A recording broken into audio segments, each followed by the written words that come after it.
સ્વામી, અમે મહારાજ સ્વામીની કઈ મૂર્તિ સંભાળીએ એ પ્રશ્ન છે. એ હું કહું. જોજો સ્વામી બાપા, હું કહું કે કઈ મૂર્તિ સંભાળવાની. જો આમાં કાંઈ હું ખોટું બોલું તો આપ મને વચ્ચેથી અટકાવી દેજો. પણ જો આપ નહીં અટકાવો એનો એવો મતલબ કે મેં જે મૂર્તિનું વર્ણન કર્યું છે તે સાચું છે.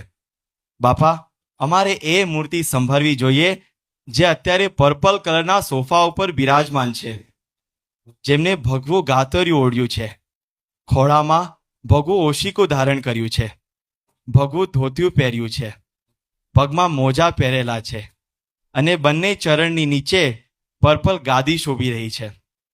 બાપા, બધું બરાબર ચાલે છે ને? આપ કાંઈ બોલતા નથી એટલે બધું બરાબર જ ચાલે છે.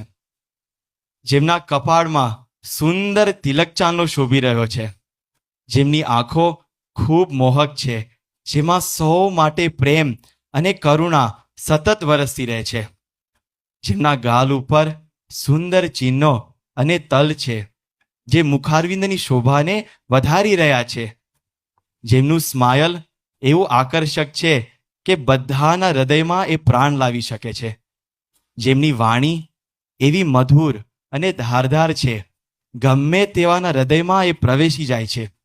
બાપા, આ જ મૂર્તિ અત્યારે અમારી નજર સામે બેઠી છે, જેમના પ્રત્યક્ષપણે અમને સૌને દર્શન થઈ રહ્યા છે. આ મૂર્તિને સંભાળીએ તો ચાલશે ને સ્વામી? આ મૂર્તિને સંભાળીને દરેક ક્રિયાની શરૂઆત કરીએ તો ફતે થશે ને? જીત થશે ને સ્વામી?